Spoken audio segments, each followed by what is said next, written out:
Namaste, Pranam, Gita Dhyanam. Om Parthaya Pratibodhitam Bhagavata Narayanena Swayam Vyasena Gratitam Purana Munina Madhye Mahabharatam Advaitam Ritavarshinim Bhagavatim Ashtadashadhyayinim Ambatva manusantadhami Bhagavad Gite Bhavadveshinim.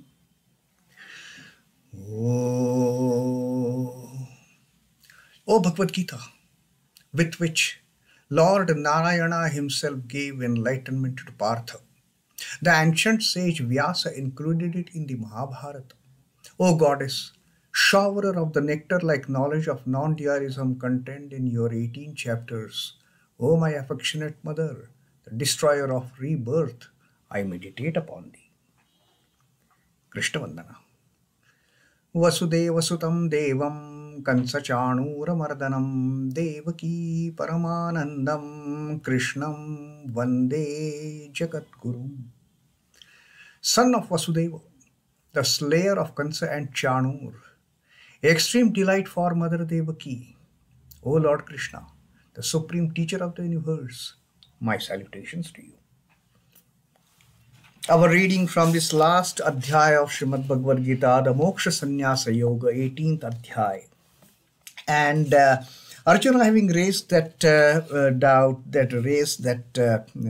question of what is the difference between sannyasa and tyaga? Oh Rishikesha, oh Mahabaho, oh Keshi Nishudana, tell me what is, tell me with certainty, what is the difference between sannyasa and tyaga? Sannyasa is renunciation, giving up everything. Tyaga also is giving up, but a little different from a sannyasa. Is there any difference? Now that doubt Arjuna has got in his mind, and Sri Krishna said that, well, there are two views on this. Sri Krishna said that some learned people,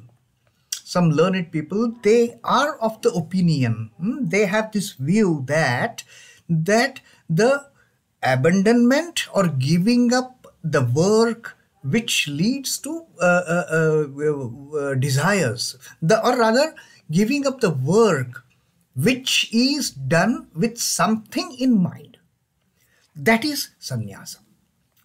Kamyanam karmanam nyasam sannyasam kavayo viduhu. Kavayaha is the learned people. Kavayo is learned people. They are of the opinion, viduhu, they declare that kamyanam karmanam nyasam. Nyasam is giving up, the renunciation, abandonment of kamyanam karmana. Karma with some desire, karma with some motive, giving up actions which are done with certain motive.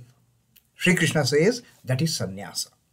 But the vichakshanaha, the learned, the wise ones, the realized souls, they are of the opinion that sarva karma phala tyāgam prāhurmanīṣiṇaḥ.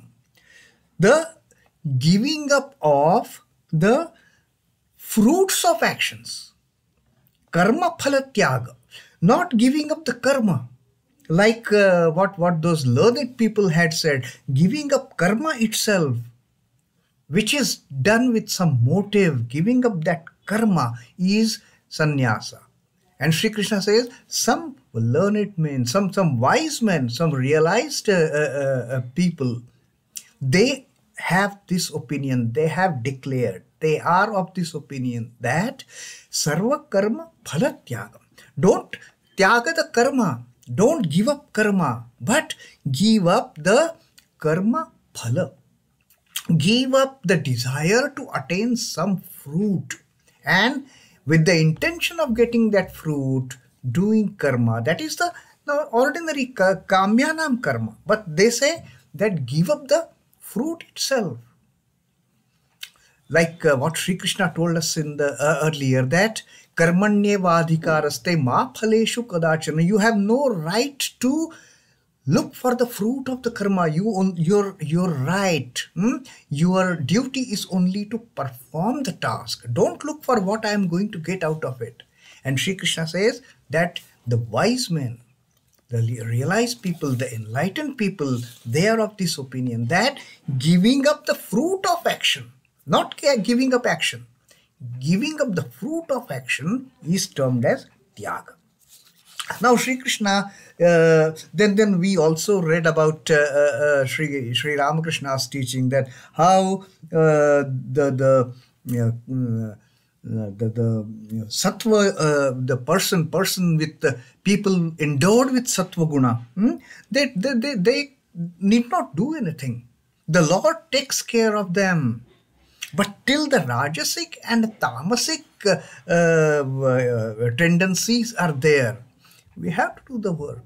But then do the work without any motive, do the work without any expectation of this I will get in return. And then he had given an example of how once a person reaches a stage of enlightenment, how the duties automatically drop off. Like that the woman during the state of pregnancy.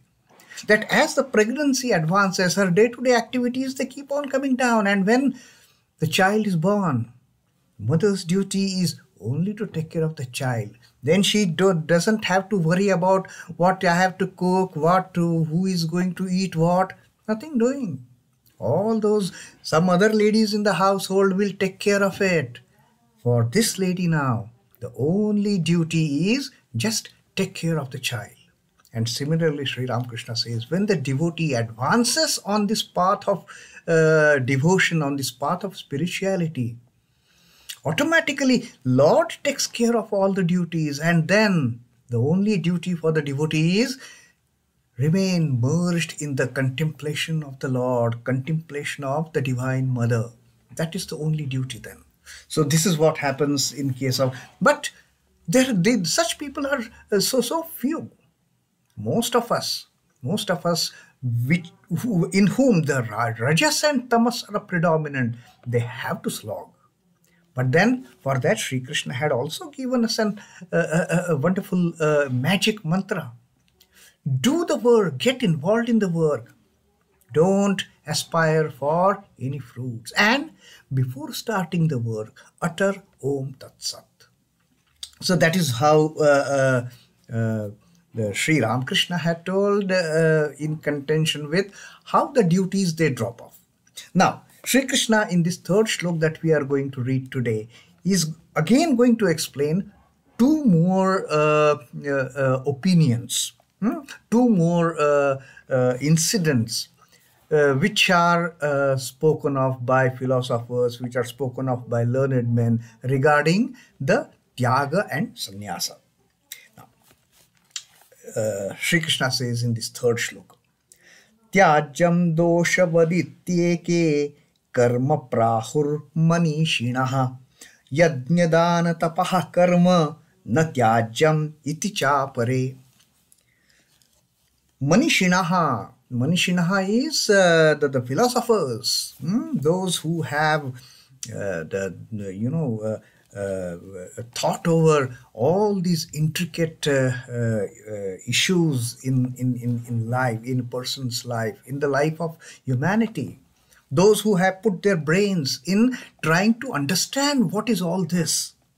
Those Manīṣiṇaḥ, those philosophers, those learned men, Sri Krishna says, they are of the opinion that tyājyaṃ doṣavat iti eke. Doṣavat. Doṣavat is filled with evil, filled with wretchedness. So these philosophers are of the opinion tyājyaṃ doṣavat iti eke karma. Abandon the karma. Get rid of karma. Don't give up the karma like evil. Give up the karma as if it is filled with all the unhealthy, all the dirty things. We never try to touch anything which is dirty, isn't it? We just shun. We shun anything that is dirty, that is not pure, that is filled like filth. So there are some philosophers, Sri Krishna says, that they say abandon the karma. Just give up the karma like it is a filth. Give up karma as if it is filled with evil, filled with negativity, as if it is filled with dirt. Just give up. That is one point. That is now the third point. What Sri Krishna told us previously of what sannyasa, then tyaga, and then this is the third opinion of some philosophers, that give up karma as if it is filled with filth. Just abandon. And there is a fourth view now. Sri Krishna says, yajñadānatapaḥkarma na tyājyamiti cāpare. But there are still others who are of the opinion that the actions, the tasks, the activities in the form of same what Krishna told us earlier, yajna, tapas and dana. Yajñadānatapaḥkarma na tyājyaṃ. Never give up the karma. So now we have got four opinions about what is this sannyasa and what is this tyaga. So one school of thought saying that abandon, that give up the kāmyanām karmana. Give up the karma, give up the action which is filled with desires. That is one opinion. Second opinion is sarva karma phalattyāgam. You don't abandon karma. You don't give up karma. Keep on performing the karma, but give up the fruit, the expectation for fruit of that action. Give up that. Because that work is Lord's, you just keep on doing that work as an instrument in the hands of the Lord. No right over the fruit of action. No right over the outcome of that karma. What you are going to get. Nothing. That is Lord's work. Lord will get what the Lord deserves to get it. So that is second. Now the third aspect, the third opinion Sri Krishna says in this shloka was considering karma to be filth. Just don't touch it. Don't do any karma. That is the third way of thinking. And fourth way of thinking is never give up karma. Yajñadānatapaḥkarma na tyājyaṃ. Don't give up.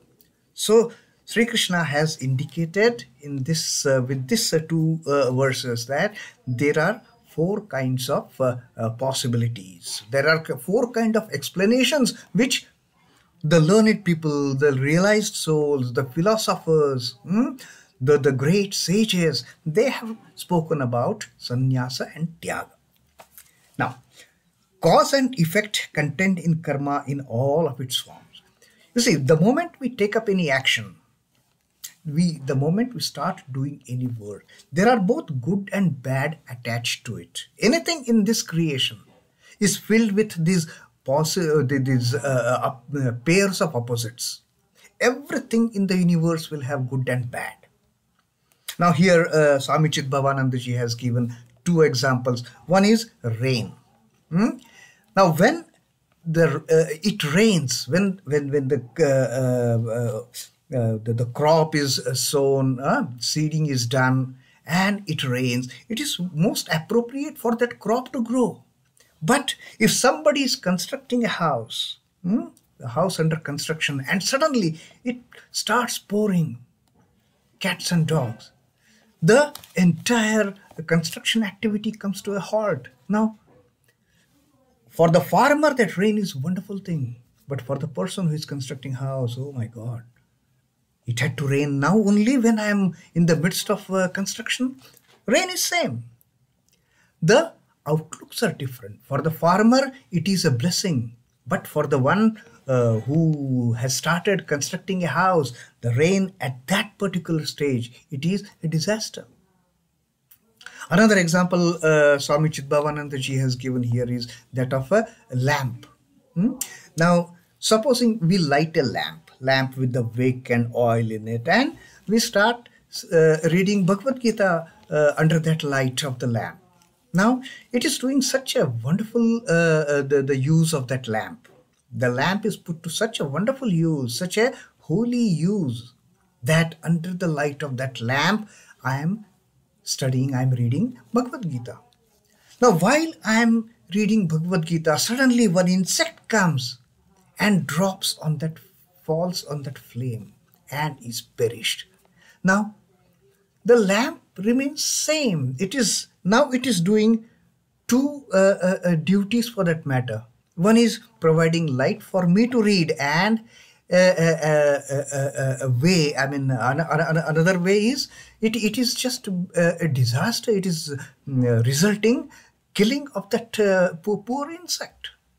Now light is same, that lamp is same.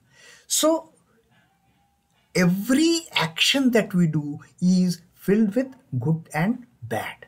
Everything in this creation, all the pairs of opposites, they are stuck together for everything in this creation. The creation itself is mix of holy and unholy, good and evil. Now, in our doing ordinary day-to-day tasks also, ordinary tasks are also filled with these two outcomes. There can be something good, there can be something bad. So, in order to get over this good and bad, the moment we stop considering I am doing this work, the moment we start taking the ownership of doing that work, the good and bad, they are abundant. The moment we work as instruments in the hands of the Lord. But we don't, now giving up work to avoid getting good or bad, that is one possibility which Sri Krishna has told us. Another possibility, don't consider that work to be your work, it is the Lord's work. Give up that idea of I am going to get this in return. Give up the idea of the fruit associated with that karma. That fruit could be good or bad. That outcome of the karma could be good or bad, but you are no way concerned with it. Now, having that attitude, we overcome that negativity associated with the action, with the task, with the karma. Now, some go to the extent of considering doing karma as it is a slow suicide. It is going to put me down. That is not the case. Sri Krishna says that although there are all these differing views on the tyaga, on the sannyasa, working, abandoning the fruit of karma, that is what everyone should aim at. These are all different four possibilities of our handling karma, handling an action. Either you can give it up, either you can continue with the karma, giving up the fruit. You have to give up something. Yes, giving up is a must. So what Sri Krishna says, what is to be given up, that is considered by different people in different ways. The learned people will consider one should give up the karma with the desire. The realized souls, they will put that, give up the association, expectation of fruit of the karma. Sarva karma phala tyaga. The third category of people, they will say, karma, it is filled with filth. Just shun it. Don't take up any activity. Don't just sit idle. Just sit idle. Don't do anything. That is another desperate view.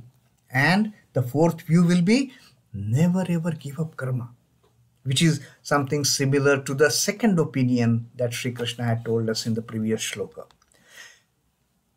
Yajñadānatapaḥkarma na tyājyaṃ. Don't give up. Do all these activities. Do all the activities like sacrificial acts, the rituals, the austerities, the giving up the gifts and all that. Perform everything. But no intention, no focus on what I am going to get in return, no fruit.